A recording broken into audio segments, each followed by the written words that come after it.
East Javanese Keris. There is not much known about the Keris from East Java, and you cannot find a lot of things written about East Javanese Keris. Well, this is actually a state Keris, male and female from East Java, and you can see that this is absolutely East Java. But hey, wait a minute, I see something like a horse. Is that the kuda sembrani? Or is it the winged horse? Is the horse looking back or the winged horse? That's clearly the winged horse, you see? So I see something Madurese, East Java, and also here. This is a female Keris, absolutely Madurese. Well, Madura is also East Java, but something strange going on. Well, this is one of the Wedono from East Java. The Wedono is something like a count. He has his own land, his own army, his own palace, but it's not called a kraton, but it's called a kabupaten. And you can see on his headdress, and especially the thing behind his head there, that is from East Java. That's absolutely Situbondo, region of Situbondo. He was married with a princess of Middle Java.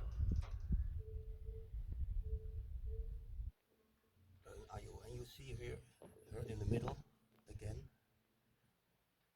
with behind her my grandfather over there. The picture has been taken in Middle Java, Yogyakarta. And if you check the Keris, well, this is absolutely a Keris from the Kraton. But it has something strange I'm going to show you. This is more East Java. And then all those grips like this one here. And in Sanskrit, they call a leader Wedono. Wedono comes from Sanskrit Vedana, and it means head or front. So it's one of the frontmen. But it doesn't tell you exactly what's going on in East Java, because it's a little bit like a mystery. And again, you can see here, this is absolutely East Java. This is more, you see, Madura. Again, more like East Java. And you see all the mixed forms. Of course, you see something like Yogyakarta, because I told you that my great-grandmother, Raden Ayu Siti Sutari, she is from the Kraton in Yogyakarta. And again, you see a lot of mixed forms. You see, this is more like Surakarta. And this looks like Surakarta, but it's not true. That's absolutely East Java. East Java again. Okay, let me tell you something about it. So these are actually the oldest Keris I have, and I told you there's something strange about it. I've been to Sumeneb to do some research about my family, because I really like to know where I'm from and where my roots are in Indonesia. And I told you already about my great-grandfather. He's a Wedono of Prajekan, Situbondo, and there were a lot of princes. They called them the princes of Besuki, and he was one of the princes of Besuki. So I went to the palace, and they told me immediately that this is absolutely Sumeneb. So I also went to Eng Tong Tong, the place where they had to carry the water Ein Tong Tong, carry the water. And I spoke to Empu Ika Arista. You can see the movies of the palace and of Ika Arista in my YouTube channel, and you can hear what they're saying. It's in Indonesian, but you can translate it. So let me show you this kris, because it has something interesting. I always thought that this was absolutely Madurese, until Ika Arista looked at the kris and she told me, no, this is Blambangan. This is absolutely Blambangan. And the area of Blambangan is quite interesting, because I know from the time that my grandfather was Wedono over there, the place was divided in 17 districts, and every district has his own Wedono, who was leader of his own land, had an old army. So you have to understand that the princes, they came from the palace of Sumenep, and the name of my grandfather, Secho Derijo, is typically a name of the palace of Sumenep. But,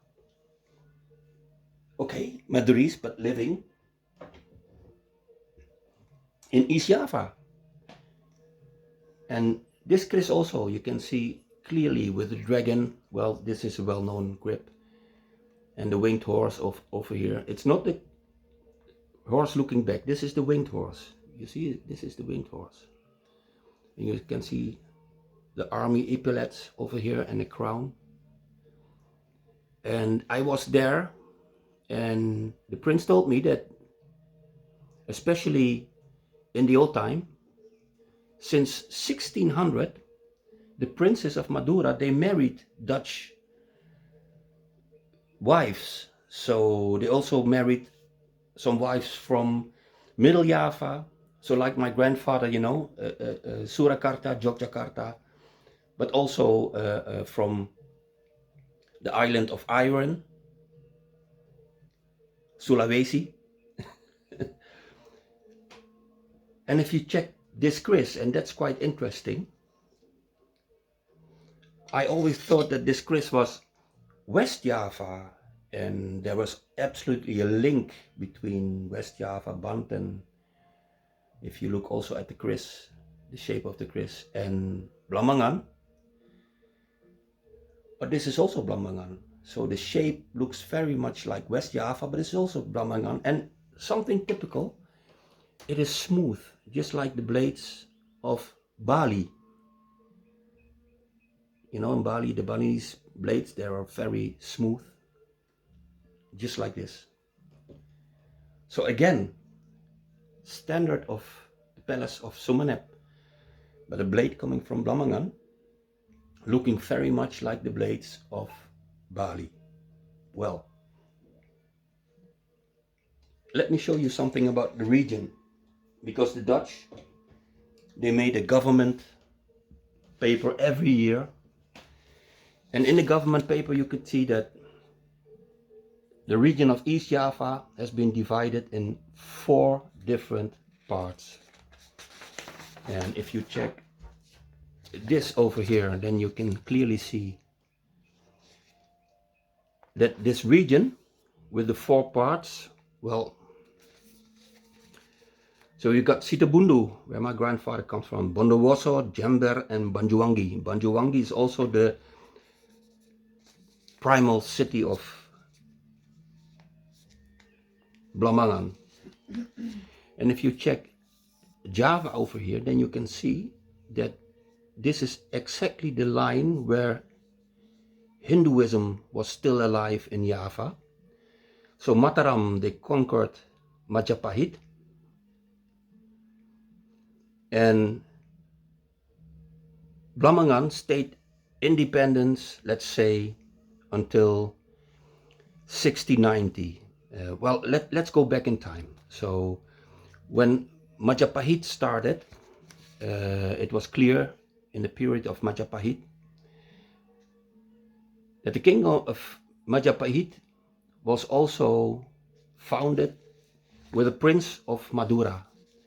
And the prince of Madura, he got a piece of land on the east side of Java over here. So when was the foundation of Majapahit? Let's say 1295. And since 1295, the beginning of Majapahit, you see that a lot of Madurese people started living in East Java, and they still, you know, kept their own language, Madurese language. So at the end of Majapahit, let's say 1500, the east part stayed Hindu-Buddhist. They say Hindu, but it's not really correct. It's Hindu-Buddhist. Bhinneka Tunggal Ika comes also from the time telling that Buddha and Shiva is the same. So it's Hindu-Buddhist and not Hindu. So what's typical on this region, that it stayed independent after 1500 and until 16, let's say 1690. And even at the end of the period of Blambangan, that was the most powerful Raja that there was. Well, then came a time, and this is an article from the University of Leiden, and they found a lot of out of old papers and writings about that period. And you can say that in the period from 1690 until 1750, let's say, Blambangan was under control of Bali. And the Dutch didn't conquer East Java. No, the people from Blambangan, they wanted to make a connection with the Dutch people. And the Dutch people came into Blambangan without firing even one bullet, without one death. But all the Blambanganese people, they killed all the Balinese people at the time. Quite interesting to know that most people at that time were killed, not by war, but by diseases. And this is quite interesting, because between the period of 1750 and let's say 1800, the Dutch were there only for 3 months, and then they started the war with the Dutch also. And well, the Dutch they asked for help from the Madurese people, because as I told you, a lot of Madurese people already married with Dutch, so they were not even loyal to the Dutch, but they had Dutch blood. And you have to understand, if your father is Madurese and your mother is Dutch, that it's quite easy that you also show on the Keris signs of the Kingdom of Holland. You know, that's the way it works, quite simple. But when the Dutch asked for help from the Madurese, and the Madurese sent 1,000 troops to Blambangan, only 300 arrived, because a lot of people died because of the diseases. And what you see is that from the 1,000 soldiers, only 700 or only 300 arrived in Blambangan, and 700 they didn't came abroad because they were afraid of dying. So you've got a period from, let's say, 1690 until 1750, when it was under control from Bali. And the first time that all the knowledge about Blambangan was destroyed was around, let's say, 1870, when they even dismantled the palace of Blambangan, used all the stones and wood for a fort for the Dutch. So just to make clear that there was nothing left of the knowledge, and that's the first part when everything was destroyed about Blambangan. Well, as I told you, this part was divided in 70 small parts over here. And here you see the name of my grandfather here. So he was Wedono from Prajekan. And this is from 1990, and he was there already for 10 years. He was one of the oldest Wedono, if you check all the names. And so what happened in the Second World War? Well, this is quite interesting. It's this region here. And here you can read that from the 60,000 people, 63,000 people, 60 of them were Madurese. So you can say that Pratikan, Situbondo, that it was absolutely Madurese. But in December 1949, here, down here, all the princes from Bezuki, not only the Wedono, but also the help Wedono and head of police, all the leaders, all the Donoricos, you know, Donorico comes also from Wedono, from head, and Donorico, the grip is called Donorico. So a grip like this is only been worn by one of the leaders of the Madurese. The Japanese, no, not the Javanese, but the Japanese, they picked up all the Priaji, and here you've got all the names of them, and they killed them all. So my family, my Indonesian family, all the princes, you've got all the names here. Like the Regency of Panarukan, Sosro Amid Jojo, Wedono of Panurakan, Sudarso Wedono, Raden Ismanggun, Wedono van Asam Bagus, Mohammed Salah, Wedono of Wonosari.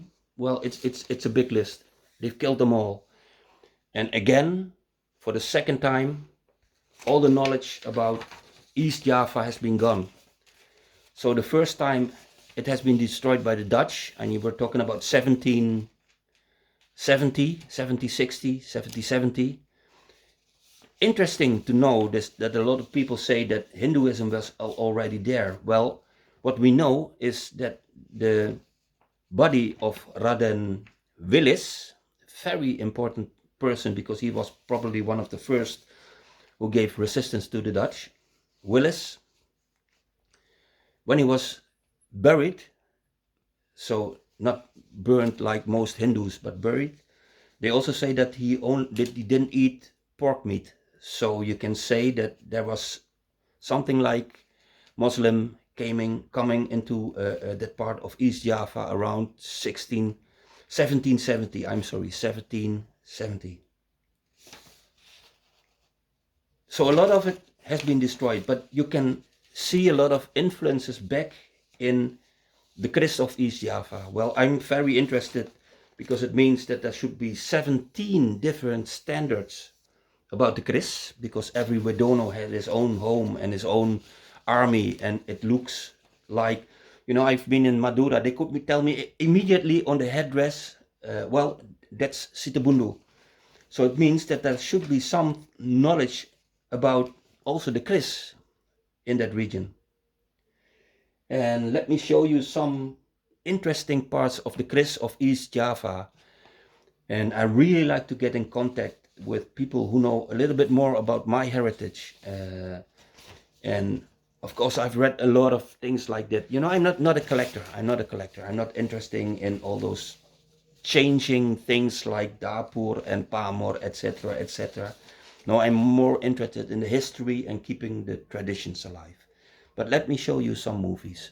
Let me make a movie about some of the different parts of the Keris.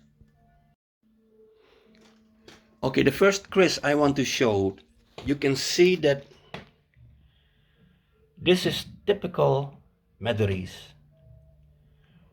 And I've been in Madura, and you can see a parrot over here. And on one of the houses of the Empu of Eng Tong Tong, it has also this parrot.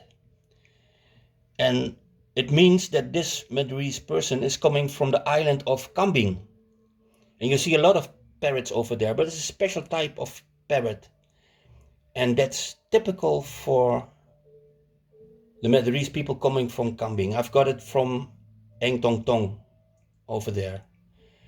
Well, let's go here. Now this is absolutely a Wedono, but you can see it's not that big like this Wedono grip. So if you see them close to each other, you can make sure that this one is a higher rank than this one, because you also had police officers, Tuan Besar from the Dessa, you know. So this is a very high one, and this one is a little bit lower, but now this is nice because it has a sheet, what we call the Javanese type. That's a Javanese type. Beautiful grip, but you see this one much more often. Not this one. This is very rare. You can see the person over there with on the back the tree of life. And most East Javanese Keris, they have that black spots. Now, what is the meaning of those black spots? There is a ghost inside of the wood. So not only the Keris has an energy, but also the wood. That's why you see black spots on Keris from that region. Okay, let's go down, because that's also quite interesting. Again, you see typically the shape of East Java. And the grip has been broken because it has a typical East Javanese Nyamba grip. And why don't I restore it? It's quite simple. You know, in antique, you're talking about the 10% rule. And 10% rule means that it's only original if 10% is still intact. And what you see is in the collectors, in the Keris collectors, they start to immediately restore the Keris, change parts, and it means that it's fake. It's not real anymore. Because in antique, you talk about the 10%, you should not immediately change things because it's not original then anymore. You know, they look at the books, okay, it should be a mendak like this. No, it should not. It is what it is. If you want to restore it as a piece of history, then you keep it like this. Like this Keris, you know, you see it's broken over there, but keep it like this because it came into Holland 70 years ago like this. So I like to keep it like this. So another interesting thing, and yeah, this is nice. You can see the elephant over here, the elephant from Majapahit, and you can see the lion over here, the lion from Mataram. But I wanted to show you this grip. Now, this is quite interesting because you see it has some Balinese influence like this. Oh, I told you already that between 1690 and 1760 it was under Balinese control. But you also see the winged horse, Madura. And this is a very special Keris with beautiful golden accents here, you see, on the ganja. But if you look at the grip, then you can see it has an absolute mixed form. Niblorong, Ratu Kidul, Queen of the Sea, and with here the winged horse, who is also looking a little bit backwards, so Sumanep, but the shape of a grip, what you normally see in Bali. So this is absolutely Keris with a mixed form. Typical for East Java are Keris like this. This is typical, you know, the shape of East Java, again with the black spots, so there is a spirit in it. And this is a grip, typical East Javanese grip. And I'm sure that all 17 of Wedono had their own standard about how the Keris should look. And they always say, well, it's difficult to see from which region the Keris is coming. It has everything to do with those 17 Wedono who were leader and making their own standard at that time. Well, another great Keris, and let's, oh yeah, this is also quite interesting because it has a a head on the pendok, and you only get it when you're a real hero in war. Then you're allowed to wear this. And of course, the real ones are always damaged because you want to wear this, Chris. You want to show to everybody that you're a big hero. And beautiful candid. You see the black line, and the grip is also typically East Java. And the spirit inside of the grip and the black line over there is meant to keep the evil spirits out of the blade. It has its very special palmer, like Raja Abla Raja, so it's a very high palmer on it. And this is typically from East Java, you know. But don't be surprised if it also has some Madrid influences.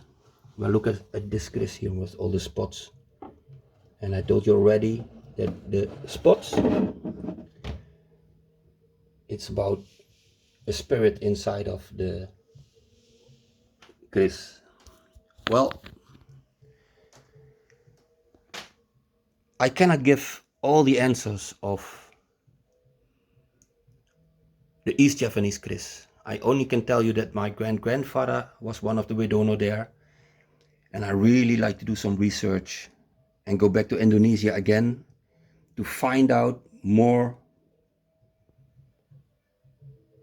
about all the different shapes of East Javanese Keris. And you have to accept that a lot of knowledge has been damaged. The first time around 1770, and the second time 1944, when all the knowledge was destroyed because simply the noble were killed and nothing was left. So all I have is this about East Java. And I really love my Keris. I really love all the things that comes around with the Keris.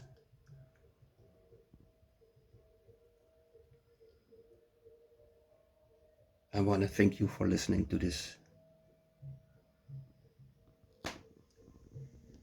little bit of sharing knowledge about East Javanese Keris.